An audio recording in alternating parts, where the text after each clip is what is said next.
Hello friends, आज से हम सॉफ्टवेयर इंजीनियरिंग की एक नई सीरीज़ स्टार्ट कर रहे हैं जिसमें हम step by step software engineering क्या होता है, इसमें किस टाइप के क्वेश्चन पूछे जाते हैं, एसडीएलसी मॉडल क्या होता है, आपके सीएमएम मॉडल क्या होता है, सीएमएम की रैंकिंग क्या होती है, IEEE का स्टैंडर्ड क्या होता है, ये सारी चीज़ें जो कि केपीए क्या होता है, ये सारी चीज़ें जो कि आपके बीसीए के प्रोस्पेक्टस से भी यूज़फुल है, मतलब उस एग्ज़ाम में भी पूछे जाते हैं और आपके यूजीसी नेट के एग्ज़ाम में भी बहुत मतलब ऐसा सोचो तो उसमें 3 से 4 क्वेश्चन आपके बन जाते हैं सॉफ्टवेयर इंजीनियरिंग से। ठीक है, ये आपके बीसीए में भी पढ़ाया जाता है, साथ साथ में एमएससी में भी पढ़ाया जाता है। ठीक है, इसलिए ये दोनों के लिए यूज़फुल हो जाएगा।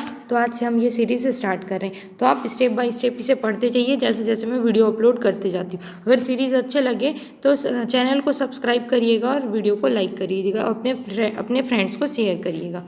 अब क्या करते हैं, हम स्टार्ट करते हैं इसको पढ़ना।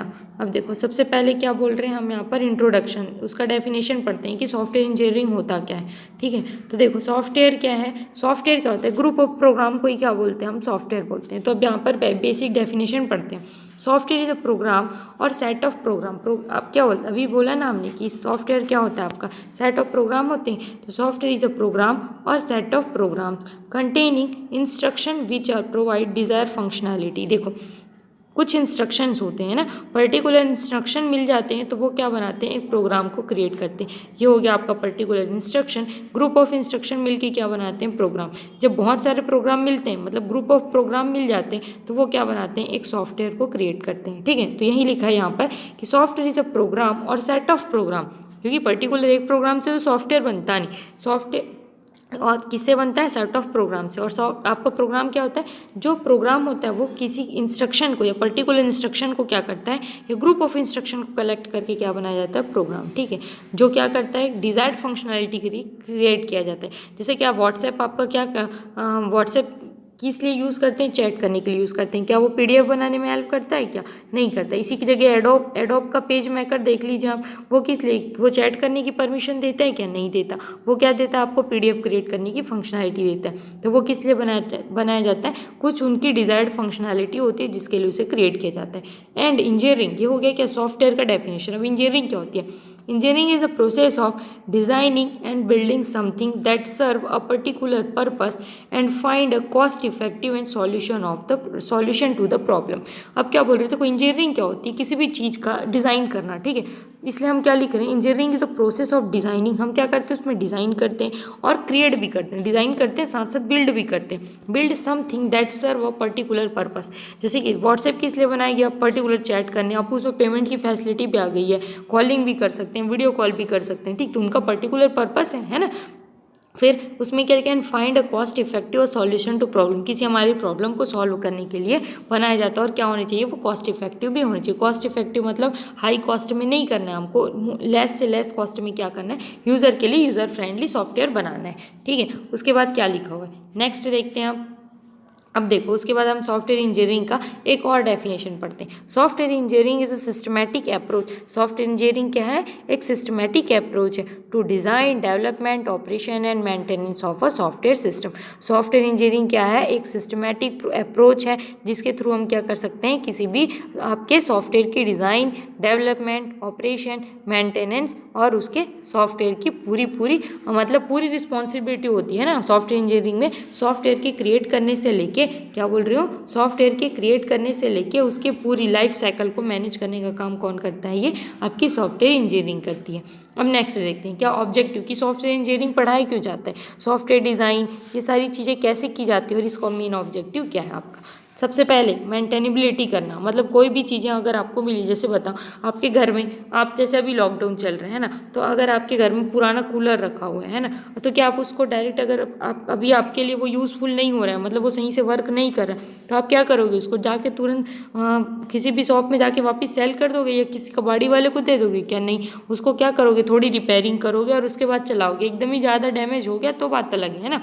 तो मेंटेनेबिलिटी का मतलब क्या होता है, अगर कोई प्रोडक्ट आपका एज़ कम्पेयर टू पहले जैसा आपने लेके आया था उसके कंपेयर में थोड़ा यूजलेस हो चुका है, तो आप उसको क्या करते हो, फिर से रीयूजेबल फॉर्मेट में कन्वर्ट करते हो या उसको क्या कराते हो, उसके मेंटेनेंस कराते हो ताकि वो रीयूजेबल बन जाए। तो पहला सॉफ्टवेयर का ऑब्जेक्टिव होता है कि किसी भी आपके जो प्रोडक्ट है, ठीक है, उसको क्या कराना, मेंटेनेबिलिटी या मेंटेनेंस कर सके और उसको फिर रीयूज़ कर सके, इस लायक बनाना। तो इसलिए हमने क्या लिखा, सबसे पहले मेंटेनेबिलिटी।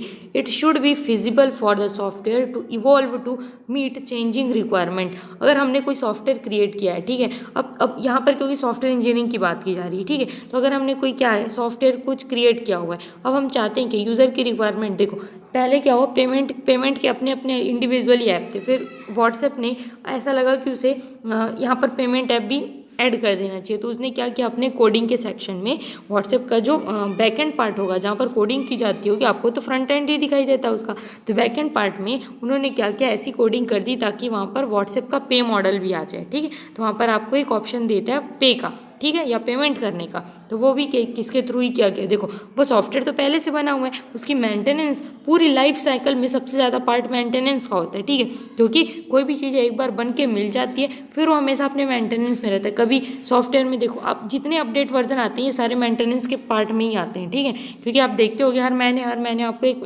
अपडेट मतलब अपडेट सेक्शन में उसका अपडेट मिल जाता है ना, तो वो क्या है, इसी मेंटेनेबिलिटी के कारण ही वो आपको बार बारी मैसेज आता है किस चीज़ का, ताकि उसमें कोई अपडेशन आई हुई है वो आपके जो सॉफ्टवेयर आपके फ़ोन पे है उसमें अपडेट हो जाए, ठीक। अब नेक्स्ट क्या है, सेकेंड है क्या, इफ़िशियंसी। ये क्या होता है, software should not make a wasteful use of computing device such as memory, processor और साइकिल।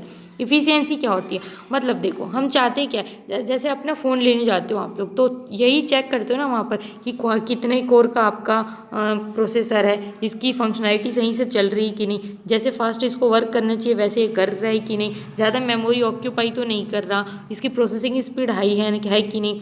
मतलब इफ़िशियंसी का मतलब होता है कि वो कितने कम टाइम में कितनी अच्छी वर्क परफॉर्मेंस देता है, वो क्या होता है उसकी एफिशिएंसी होती है। वो टाइम को वेस्ट नहीं करता, कंप्यूटिंग स्पीड उसकी हाई है, वो वर्क बहुत अच्छे से परफॉर्म करता है, लेस मेमोरी ऑक्यूपाई करता है, वर्क बहुत अच्छा देता है, ये क्या होता है उसकी एफिशिएंसी होती है। नेक्स्ट पॉइंट क्या होता है, देखो करेक्टनेस होता है, मतलब एरर फ्री। करेक्टनेस मतलब एरर फ्री। और software product is correct if the different requirement as specified in the SRS document have been correctly implemented. देखो अब सब पहले ही कोई भी अगर आपको बोलेगा कि सॉफ्टवेयर ये क्रिएट करना है, डायरेक्टली कोई भी क्रिएट करने लग जाता है क्या, नहीं। सबसे पहले क्या किया जाता है, यूज़र से उनकी रिक्वायरमेंट पूछी जाती है, यूज़र की रिक्वायरमेंट को मतलब अंडरस्टैंड करते हुए क्या क्रिएट किया जाता है, SRS software requirement specification. User की जो रिक्वायरमेंट है उसे SRS में डॉक्यूमेंट फॉर्मेट में लिखा जाता है, ताकि यूज़र और जो डेवलपर है उनके बीच में कोई मतलब साइंड डॉक्यूमेंट हो। तो ये क्या किया जाता है, SRS में वो सारी चीज़ें लिखी जाती है। SRS क्या होता है, दोनों के बीच में एक साइंड डॉक्यूमेंट होता है जिसके थ्रू वो यूज़र मतलब जो डेवलप करवा रहे हैं, मतलब ऐसा बोलो कि जो आपका सॉफ्टवेयर डेवलपमेंट करने के लिए आपसे रिक्वेस्ट करने आए हैं वो आपको बताएगा कि ये चीज़ें चाहिए, तो आप SRS में वो सारी चीज़ें मेंशन करोगे। फिर डेवलपर उसी को यूज़ करते हुए क्या करेगा, सॉफ्टवेयर को क्रिएट करेगा। तो SRS क्या होता है, ये बताता है कि आपका सॉफ्टवेयर है वो जो करेक्ट क्रिएट हुआ है या नहीं। यूज़र की रिक्वायरमेंट कुछ और थी और आपने कुछ और क्रिएट कर दिया, तो ये किसके थ्रू ही पता किया जा सकता है, SRS के। तो इसी को ही क्या कहा जाता है, करेक्टनेस। यूज़र की जैसी रिक्वायरमेंट थी वैसे ही आपका सॉफ्टवेयर क्रिएट हुआ है या नहीं। अब देखो नेक्स्ट पॉइंट क्या है आपका, उसके बाद है रीयूजिबिलिटी। जैसे मैंने कहा मेंटेनेंस के पार्ट में ही क्या कहा, रीयूजिबिलिटी। ये क्या होता है कि software product has a good reusability. मतलब देखो अगर कोई भी चीज़ें आपके पास है, जैसे आपके पास है व्हाट्सएप है ना, तो व्हाट्सएप को क्या आपको अच्छा मतलब कोई चीज़ें आपकी रिक्वायरमेंट फुलफिल नहीं हो पाती तो तुरंत अनइंस्टॉल कर देते हो क्या, नहीं करते है ना। तो मतलब उसमें क्या होना चाहिए कि कुछ ना कुछ पार्ट ऐसे होते हैं जो आपके लिए यूज़फुल होते हैं। ठीक है, आपको पेमेंट सेक्शन नहीं पसंद उसका, तो आप फ़ोनपे से, गूगल पे से या आप पेटीएम से किसी भी ऐप से पे कर सकते हो। उसके कुछ पार्ट जो आपको पसंद है उतने पार्ट को आप यूज़ करते हो। If the different modules of the product can easily be reused to develop new product. अब देखो सॉफ्टवेयर जैसे कि सपोज करो कि टेलीग्राम का आपका कोई ऐप है ना, टेलीग्राम एक ऐप है, उसमें से आपको क्या चाहिए कि उसमें जो चैट सेक्शन वाला उनका जो इमोजी है ना वो बहुत अच्छा है, तो आप चाहते हो कि उस ऐप में से मैं उतना पार्ट ले लूँ, मतलब उतने कोड को मैं कॉपी कर लूँ और अपने में यूज़ कर लूँ। तो ये क्या है, रीयूज़। कहीं पहले से कोड किया गया है, उस कोड को आप क्या करो, अपने लिए रीयूज़ करो। यही क्या होती है, रीयूजिबिलिटी होती है। मतलब वो जो पहले से बना हुआ सॉफ्टवेयर है उसके कुछ पार्ट जो कि आपके लिए यूज़फुल है वो पार्ट आप ले लो वहाँ से और अपने में कॉपी करके पेस्ट कर दो। ठीक है, तो वो क्या हो गया, रीयूजिबिलिटी हुई। इसकी कोड की रीयूजिबिलिटी हुई। नेक्स्ट देखते हैं, नेक्स्ट क्या लिखा हुआ है, देखो टेस्टेबिलिटी, मतलब उसमें क्या होनी चाहिए, टेस्ट बिल्कुल सही होनी चाहिए। Here software facilitates both the establishment of a test criteria and the evolution of the software with respect to those criteria. User ने जैसा कहा था, एसआरएस में जैसा उन्होंने मेंशन करवाया था, वैसे टेस्टिंग के दौरान चेक किया जाता है कि यूज़र की सारी रिक्वायरमेंट फुलफिल हो पा रही है कि नहीं, कि डेवलपर ने अपने अकॉर्डिंग ये सॉफ्टवेयर बना दिया है। ठीक, टेस्टेबिलिटी भी बहुत ज़्यादा इंपॉर्टेंट है, क्यों, क्योंकि यूज़र की रिक्वायरमेंट सेटिस्फाई हो पा रही है कि नहीं, इसी फेज में पता चलता है कि यूज़र की रिक्वायरमेंट के अकॉर्डिंग यहाँ पर सॉफ्टवेयर क्रिएट किया गया है कि नहीं। फिर है देखो रिलायबिलिटी मतलब देखो आपको टर्म में थोड़ा थोड़ा डिफरेंस है, ठीक है, नेम सेम लिखेंगे जैसे रीयूजिबिलिटी, रिलायबिलिटी, ठीक है, तो थोड़ा थोड़ा डिफरेंस है, लेकिन सबकी मीनिंग बिल्कुल डिफरेंट है। इसमें क्या लिखा है, देखो रिलायबिलिटी में it is an attribute of software quality, कि क्या आपके सॉफ्टवेयर की क्वालिटी को चेक करने का क्या एक एट्रीब्यूट है।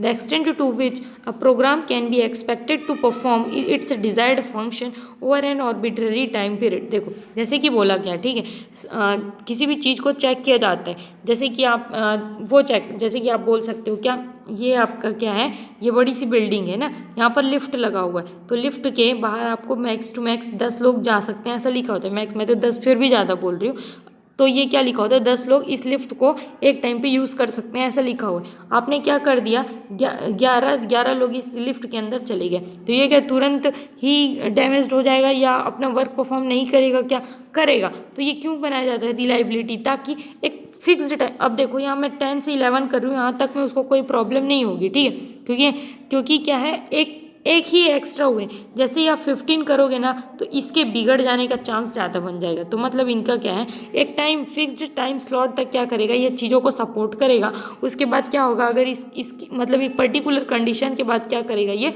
अपनी वर्किंग को सही से परफॉर्म नहीं कर पाएगा। रिलायबिलिटी मतलब यही होता है कि एक पर्टिकुलर डिज़ायर्ड कंडीशन है ना, या डिज़ायर्ड फंक्शन है, वहाँ तक वो प्रॉपर वर्क करेगा, लेकिन एक टाइम पीरियड के बाद या एक टाइम स्लॉट के बाद जब वो कुछ ज़्यादा ही एक्स्ट्रा हो जाएगा, तो वो उनकी वर्किंग पे इफेक्ट करेगा। अब नेक्स्ट क्या लिखा हुआ है आपका, पोर्टेबिलिटी का मतलब क्या होता है, एक सिस्टम से दूसरे सिस्टम में या एक जगह से दूसरे जगह मूव करा सकना, क्या होता है, पोर्टेबिलिटी होता है। इसमें क्या लिखा है, in the case software can be transferred from one computer system और इन्वायरमेंट टू अनदर। अब सपोज करो कि पहले आपके पास विंडोज़ का ऑपरेटिंग सिस्टम था, ठीक है, आपने कुछ टाइम बाद मैक ऑपरेटिंग सिस्टम यूज़ करने लग गए, मतलब आपने मैकबुक खरीद लिया, अब मैक के ऑपरेटिंग सिस्टम यूज़ करने लग गए, ठीक है, iOS ऑपरेटिंग सिस्टम यूज़ करने लग गए।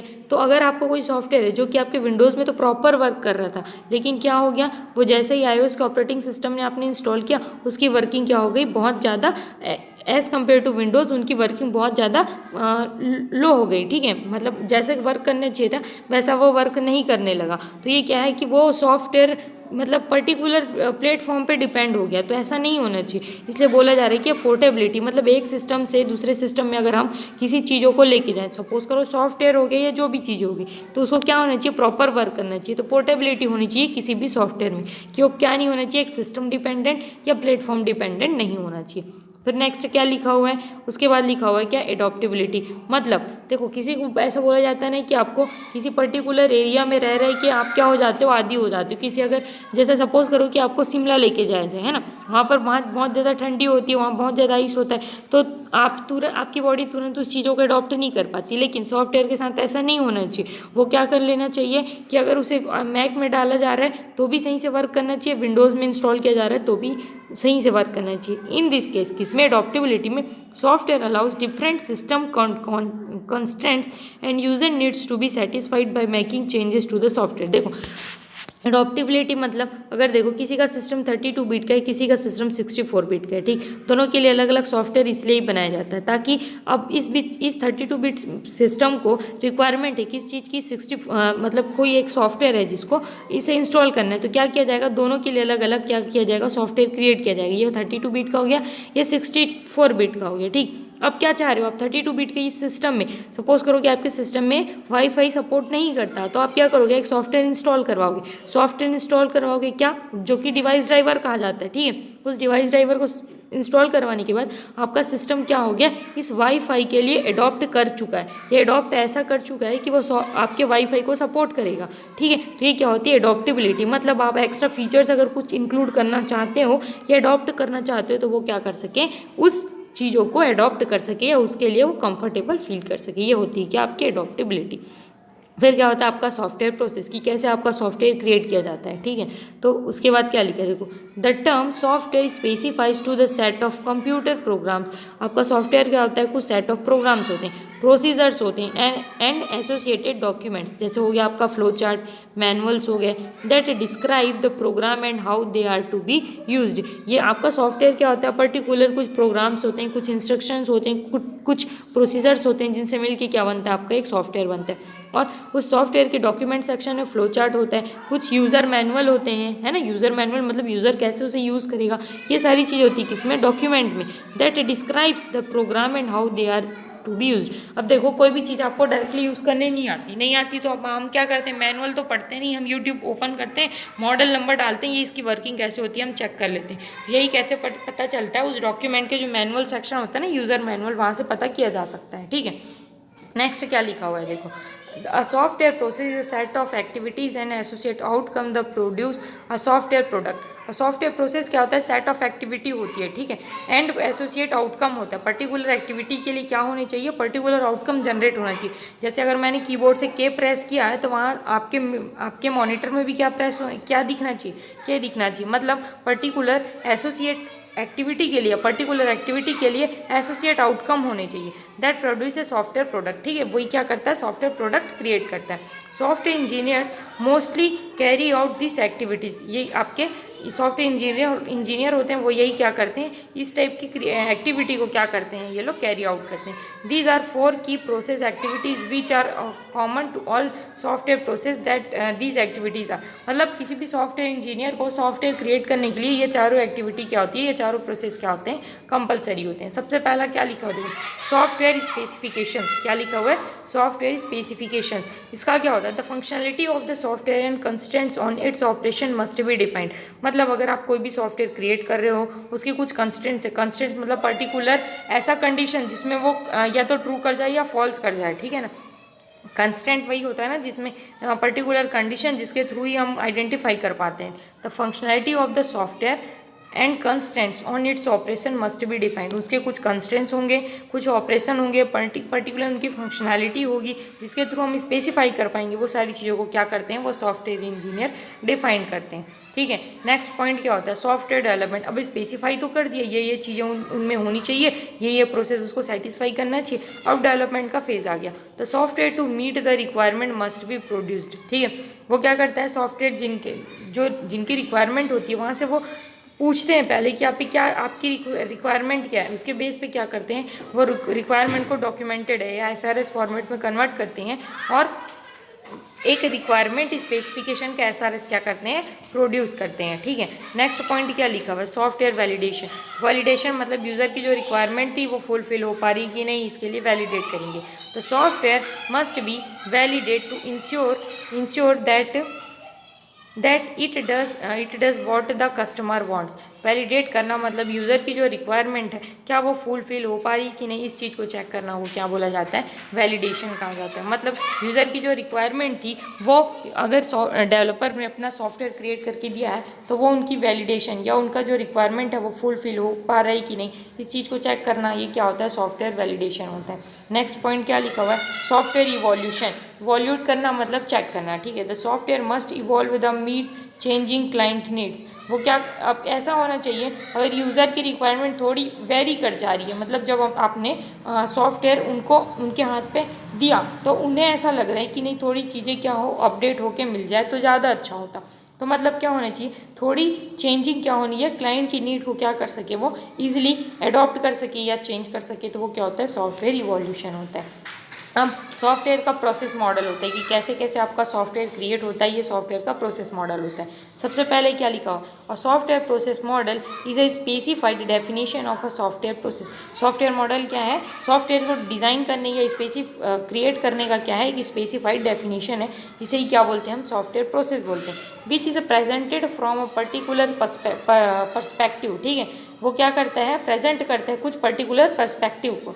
मॉडल्स बाय देयर नेचर, मतलब जो मॉडल्स होते हैं जैसे एसडीएलसी मॉडल, एसडीएलसी के अंदर वाटरफॉल मॉडल आता है, रैपिड एप्लीकेशन डेवलपमेंट मॉडल आता है, ये सारे क्या होते हैं, उनकी नेचर को बताते हैं कि किस टाइप का मॉडल है। आर सिंप्लीफिकेशन, वो किस टाइप के सिंपल है या कॉम्प्लेक्स है। So a software process model is an abstraction of the actual process. ये क्या बताते हैं कि उसकी बनाने के दौरान ये किस टाइप का प्रोसेस के थ्रू ये वन बाय वन क्रिएट किया जाएगा, विच इज़ बीइंग डिस्क्राइब्ड। ये क्या किया जाता है, एसडीएलसी मॉडल जब क्रिएट किया जाता है या कोई भी क्रिएट किया जाता है मॉडल, तो उसके प्रोसेस में यही चीज़ें बताई जाती है कि वो कैसे क्रिएट किया जाएगा। ठीक है, which are part of the software process. वो क्या होता है, सॉफ्टवेयर के क्रिएशन के दौरान वो प्रोसेस होता है। Software product and the roles of a people involve in a software engineering. क्या हो जाता मतलब सॉफ्टवेयर जो बन जाता है उसको हम प्रोडक्ट बोलते हैं। And the role of people involve in the software engineering, मतलब यूज़र की जो रिक्वायरमेंट होती है जब उनसे पूछी जाती है तो ये पीपल की इन्वॉल्वमेंट हो गई। ठीक है, फिर some examples of the types of the software process model that may be produced are। अब कैसे कैसे सॉफ्टवेयर को क्रिएट किया जाता है उसके कुछ नाम होते हैं। ठीक है, उसको क्या करने वाले हैं हम यहाँ पर देखने वाले हैं। तो देखो सबसे पहला क्या लिखा हुआ है कि सबसे पहला वर्क फ्लो मॉडल। ठीक, कि कैसे कैसे वर्क फ्लो, मतलब कैसे फ्लो है उनका, वर्किंग का कैसे फ्लो है। This shows the series of activities, यही बताते हैं कि किस कौन कौन सी एक्टिविटीज़ को स्टेप बाय स्टेप उन्होंने फॉलो किया है in the process along their inputs outputs and independencies. ठीक है, कि कैसे उनसे पहले यूज़र की रिक्वायरमेंट पूछी गई, देन उसे क्रिएट किया गया, फिर उसे या डिप्लॉय कर दिया गया, या यूज़र को दे दिया गया, और उनकी रिक्वायरमेंट और हुई तो हम उसे उसका प्रोटोटाइप जो क्रिएट किए थे वहीं से अपडेट कर पा रहे हैं क्या। इस टाइप का सारा चीज़ें वर्क फ्लो मॉडल के दौरान बताया जाता है। या वर्क फ्लो मॉडल में यही बताया जाता है कि उनकी इनपुट क्या थी, आउटपुट क्या थी, या किस किस चीज़ पे डिपेंडेंसी है। The activities in this model perform human action, यहाँ पर क्या होता है, ह्यूमन का एक्शन होता है। क्यों, क्योंकि तभी तो पता चलेगा कि यूज़र की रिक्वायरमेंट जो थी वो सही से सेटिस्फाई हो पाई है कि नहीं हो पाई है। ठीक है, सेकेंड लिखा हुआ है क्या आपका, the data flow or activity model, कि डेटा का मूवमेंट किस डायरेक्शन से किस डायरेक्शन पर है। ठीक है, this represents the process as a set of activities. ये क्या बताता है, प्रोसेस और एक्टिविटी बताता है कि कैसे आपका डेटा मूव हो रहा है। Each of which carries out some data transformation, ये बताता है कि डेटा आपका अपवर्ड डायरेक्शन जा रहा है या डाउनवर्ड डायरेक्शन जा रहा है। ठीक है, it shows how the input to the process such as a specification is converted to an output such as a design. ये डिज़ाइन भी क्रिएट करता है, डिज़ाइन में कैसे इनपुट जाएगा कैसे आउटपुट जाएगा, ये सारी एक्टिविटी को भी यहीं पर देखा जाता है। The activities here may be at a lower level, suppose करो ये लोअर लेवल है या अपर लेवल, तो यही बोलना चाहिए lower level than activities in a work flow model. They may perform transformation carried out by people or by computers. ये किसके थ्रू ही कैरी आउट किया जाता है, या तो वो हो सकता है वो यूज़र हो या क्या हो सके आपका कंप्यूटर हो। ठीक है, अब देखो उसके आगे क्या लिखा हुआ है आपका यहाँ पर, उसके आगे लिखा हुआ है थर्ड है रोल एक्शन मॉडल, या रोल या action model. This means the role of the people involve in the software process and the activities for which they are responsible. Role मतलब ऐसा बोलना चाहिए कि सॉफ्टवेयर क्रिएट कर रहे हैं तो वहाँ पर टेस्टिंग के बाद जब अगर आपको डिप्लॉय किया जाता है या आपको कोई सॉफ्टवेयर दिया जाता है तो वहाँ पर आप क्या करोगे, इस चीज़ को एक्शन या किसी चीज़ के एक्टिविटी के थ्रू चेक करोगे कि इनकी वर्किंग सही चल रही है या नहीं चल रही है। ठीक, तो यहाँ पर आपकी रिस्पॉन्सिबिलिटी होती है वो। फिर अब किसके बारे में पढ़ने वाले हैं हम, सॉफ्टवेयर क्राइसिस के बारे में। किसके बारे में, सॉफ्टवेयर क्राइसिस के बारे में। हम सॉफ्टवेयर क्राइसिस का जो टॉपिक है हम नेक्स्ट वीडियो पर कवर करेंगे। अगर आपको ये जो अभी हम सॉफ्टवेयर इंजीनियरिंग का जो सीरीज़ स्टार्ट किए हैं, अगर आपको किसी भी पार्ट पे कोई भी डाउट हो या कोई आपको और क्वेरी जनरेट हो रही हो तो प्लीज़ कमेंट सेक्शन में बताइएगा ताकि हम आपकी क्वेरी को सॉल्व कर सकें। Thank you.